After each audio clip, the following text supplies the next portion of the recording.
In this video, you will see how to undo in WPS Office. If you make some mistake during typing or formatting, you can undo the action. For example, I am selecting this sentence, and if I click on bold, the changes are made, but let's say you want to undo this action.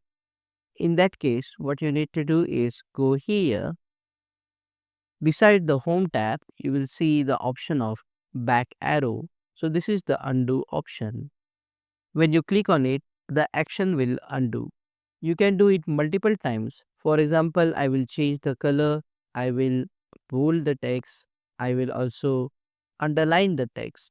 So if I want to go back multiple times, I can click on this back arrow, the undo arrow, and as you can see, it will go back step by step to undo all the actions that were performed before.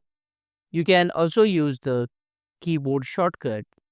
So the keyboard shortcut is press and hold the control key and then press Z.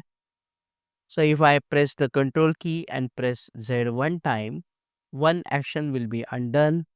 If I do the same thing, other action will be undone.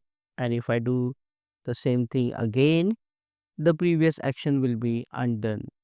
In this way, you can undo in WPS Office if you mess up with the formatting or the settings in your document. Click on that like button, comment below and let me know if this video solved your problem. And don't forget to check out these useful videos if you want to learn WPS Office quickly. See you again in the next one.